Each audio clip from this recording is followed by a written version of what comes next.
Hi everyone, welcome to the Hatching Pod. My name is Abby, aka the Hatching Lady, but my legal name is Abisola Olutokun, and I'm really excited to have you here on another amazing episode.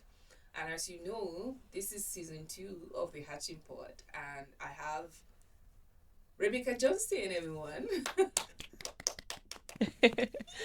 How are you, Rebecca? I am good. I'm How is this fabulous. week I am going? fabulous. Fabulous. Yes, What fabulous. about fantabulous?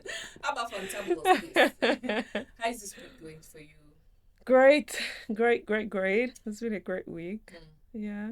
This topic we are going to talk about today is a really deep topic that we can be here for like 5 days talking about it, but we'll try to make it short. Okay. Today we're going to be talking about motherhood and fertility. Hmm. So that's already a big word. But let me start by saying that. Let me ask you a question. Did you try to wait a year or something before having kids? Because that's what I did. After getting married, it was a long distance relationship for about 3 or 4 years. So when my husband came to Canada and we got married, we decided that let's work on our relationship. Like let's get to know each other. We've been away for let's take 1 year to just be I friends like and that enjoy though. our life. Yeah. And we did that. Nobody did 1 year. Okay, let's laba press accelerator over accelerate. Nobody what. What I mean by that, for people who don't understand this great language that I'm speaking, is at the end of the 1 year and we were ready to start, we tried getting pregnant and it didn't work out. But let me hear. Did you choose to wait for a Oh few yeah, years or yeah, so? yeah. Oh yeah, we did. We waited 2 years. 2 years. Yeah. We My waited mommy two and my daddy years. that are at home, I hope you can see that I'm not a weirdo. Neither is my husband. But go on. Yeah. No, I mean we waited 2 years, Yeah. and in that time we But were. waited, let's be clear. You chose to Oh wait yeah, for yeah, two we years. did, we Okay, did, yeah, we yeah. did, we did, and in that space of time as well, we Mm. were working on a Canadian Application. Yeah, application, maybe and Mozambique. so yeah, you know. But then it was the thing, I think, during COVID as well, so Yeah. it was delayed, like delayed. Oh, In yeah, fact, yeah, no, yeah. we had even started our application before Before we got wedding. married. Yeah. So the delay was the 2 years self was also. So after two Yeah. years, they're like, you know what, whether this thing comes or it doesn't, Yeah. let's try now. So Yeah. that was And funny the enough, you ended up process. giving birth in Canada. I did. Ah! My child was like, Dada, Mama, no Nigeria, Nigeria. you don't know one go school. You don't know one born Nigeria. No. Out. Okay, yeah, I love that for you. But Yeah. afterwards, you guys tried, and then you when you decided to, and it worked out. Yeah. Yeah, it did. Oh, It that's amazing. did. That's amazing. So when we decided that okay, it was time, it didn't work out. It took us a few months before we got pregnant, and then I got pregnant then, and then lost the pregnancy, ectopic, and then they told us we had to wait like extra 3 months before trying again, and then waited and tried again after 3 months. Then it was a long journey. Eventually, the wait that we now waited, it was almost now 3 years before we now had our baby. Yeah, we had our baby in the third year, almost the fourth year. We Okay. had him in November. Would have been 4 years in February. Yeah. Yeah. That's cool. That's cool. And how's that journey been for you? Yeah. Have you always wanted to be a mom? Have you were you that girl that used to dream that when I have my kids? I Okay, I wasn't wasn't. too. So I okay. wasn't like I didn't yeah. think about it until I got married. Actually. Yeah, like nah. Like when I hear girls talk about so many things, I definitely wasn't that type of girl. Yeah. Like, Yeah. not motherhood, not marriage. No, I didn't really have Then they those say that they're thinking about fantasies. their wedding dress. How do My dear, I don't think I started thinking about anything it yet. like I didn't even really care. In fact, my wedding Yeah. dress somebody gifted me maybe like I can't remember where, maybe months. As in, it really wasn't a crazy thing for me. I'm like, Yeah. if we find clothes that fits, no problem. Let's Let's go. go. That's Yeah. amazing. If I want to talk about like fertility for me, I think I've come to realize that it's a privilege. It's not 1 plus 1 equals 2. Of course, so yeah. Like the Bible says that, and the fruit of the womb is a reward. And I feel like it's not because you're qualified for it, Mm. and it's not because you know how to work hard, because Yeah. I mean there are different advice. Try this one, try this one, try. Yeah. But if it's not time, if that battle has not been won, it's not just time. And yeah, that has also humbled me, knowing that when God speaks, he backs it with his word. But there is time and there is season for everything. And also apart from that is also knowing that you need to be spiritually sensitive also, to know when you are meant to wait for something, and to know when it's a delay. Waiting is when you know that God is about a bigger picture about this. But a delay is when God has given a go ahead, but there's something hindering it. Just like when Daniel prayed, the blessing has already been released, but there were demonic forces hindering it from coming to pass. So for me, I just feel like having a baby is a privilege. Yeah. Because it's not 1+1. No, I agree with you. I actually agree with you. I mean, yeah, of course, I wouldn't say that. Yeah. How do I put it? It's a very sensitive topic, So yeah, but I definitely agree with you that it's just that realization that it's not 1+1 equals 2. It's not 1+1 equals 2. So yeah, we're grateful. How's it been for We're you? grateful. How's it been Interestingly, for I you? saw a post on Instagram like maybe 2 days ago. I can't remember the lady's name, where she summarized motherhood Okay. in like, it was, I swear, like I saw it, I was like, if I could Yes, comment, I was like 100%, Yes. the way she described it, Yeah. it's everything. Like she literally just said motherhood is everything. It's the joy, it's the tears, it's the pain, it's the comfort, it's the it's everything. Yeah. And that's the summary of how it has been. Yeah, and I think that actually, I think that that's very spot on, because at first when I just became a mom, the it was kind of hard Yeah. at the beginning. Yeah. And at times I was like, God, this is so hard.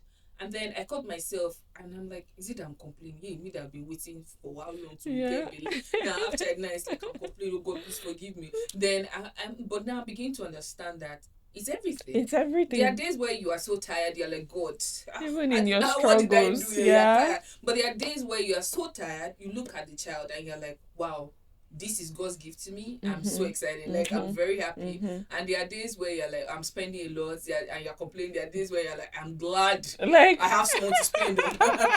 I'm so glad. Yeah, I think it's actually everything. Yeah. I mean, for me, like, I mean, the season where God is teaching me acceptance. It's such a word that it feels like it has new meaning to me now. Yeah. Accepting me. Like, I mean, that season where I'm even actually knowing myself, knowing my weaknesses, knowing my strengths, and accepting it as beautiful, right? Accepting what motherhood is. Because I mean, man, being a mom of 2, I don't know how people that have 3 and I don't yet know. Yeah. But where I am right now, Yeah. And when baby wakes up in the night, there are times that I'm actually angry. It's not like I want to be angry with the baby, but I'm tired. I'm like, why are you waking up now? But yeah, I feel like that word just keeps ringing to me. Acceptance, right? And I tell myself, even when I'm stressed now, I said I was made for this. So I accept every part of it. When I'm tired, I acknowledge that I am tired, and I try to reduce my stressors, my stressors. So if I notice I'm already getting agitated, if I can get on help or anything, I would try to. But I don't look at myself as being wrong, as being a wrong version of a mother, because I am now in that. No. I was made for this. I accept every part of it, and it has helped me to find joy as well in everything. So yeah. I think I like the angle of acceptance. I think for me, it's me understanding how I am as a person, and also knowing that I am not you, I am not Rebecca, neither am I my mom, or neither am I my mother-in-law. I am Abisola. So I I am the version that God has created that can take care of David. Yeah. You get. Yeah. So I'm not going to beat myself up for not being like you. No, I'm exactly. going to accept that where I am right now and the things that God trusts that I can learn along the way is sufficient to raise my child. So for example, you might see some moms. I have realized that this motherhood thing carry as your power reach. Because you see some moms, they'll be like, no, I only make natural food for my children.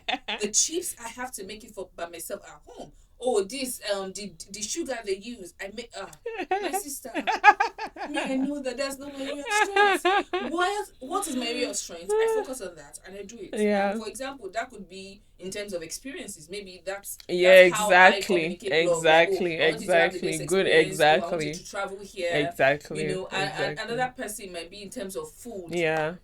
And realizing your And area of that strength person is is health and safety. yeah, When I hear some moms with the way they are so, I'm just like, okay, yeah. okay.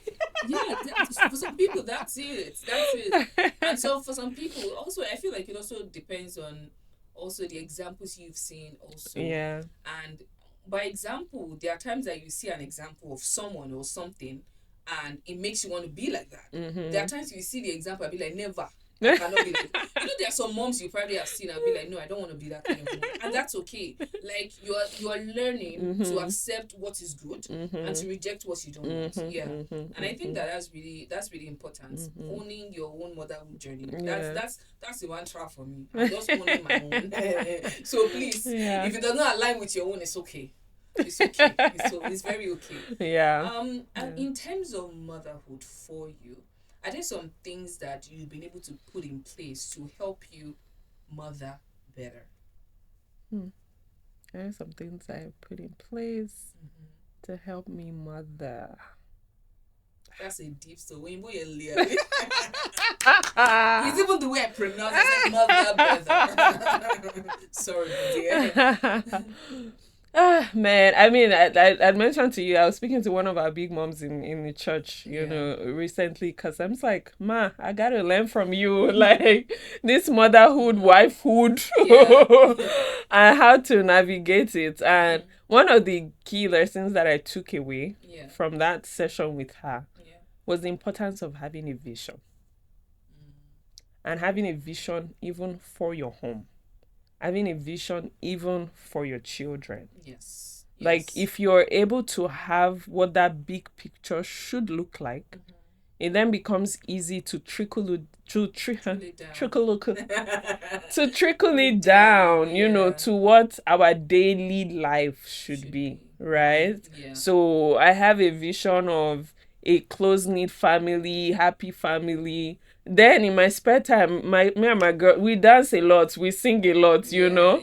I have a vision of, you know, how educated and smart I want my children to be. And so I'm looking for those resources that would support them in that. So, I mean, I don't want to, you know, I don't want to try to box motherhood into, oh, as a good mother, you have to be able to do this. Nah, I really love the approach of what vision first do you have for the kind of children you want, for the kind of home that you want. And then that vision will actually guide you into what your daily tasks to be. And that, because in reality, the things that you want on a daily basis, you might not be able to do it today. But tomorrow, but so far that vision is in your head.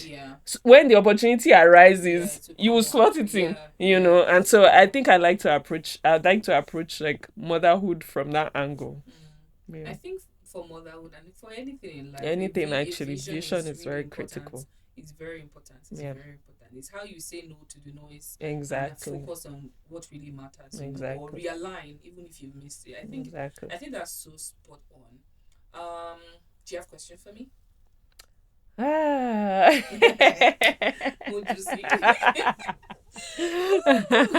Okay, I would say, what has been your biggest?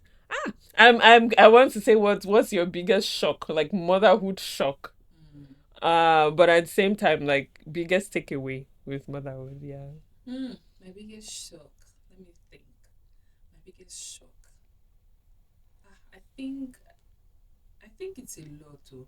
And the fact that I did not understand. I mean, I have a lot of younger ones, but now this is personal. Yeah.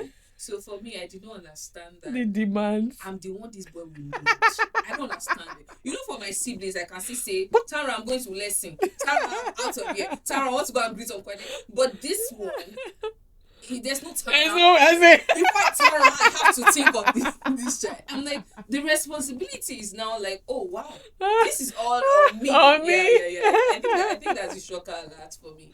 And my greatest takeaway would be, I'm learning that in terms of motherhood and family generally, I should learn to delegate and ask for help when I need it. Like you meeting someone to say, okay, talk to me about this thing. I want to learn. And also delegating. I think I learned that from Ibuku Awushika actually, saying that other things in terms of like caring for your children, who will sweep the house, who will wash the plates, who will do this. I'm learning to outsource those and then focus on the main thing, the experiences I build with my child, them knowing me, them having value, like the things that are core. Let's travel together. I feel like there are some things now that are more important to me than the chores. I like that. Thank you. On that note, we are going to be ending this episode on motherhood and fertility. If you're a mom, if you're a parent, I would like to hear from you. How's your motherhood journey, been so far? And how are you navigating this season of your life? Please let us know in the comment section. Do you have tips for us? Let us know in the comment section. And don't forget to subscribe. Don't forget to share. Don't forget to like. Till next time, lots of love. I remain Abisola Olutokun, aka the Hatching Lady. Thank you.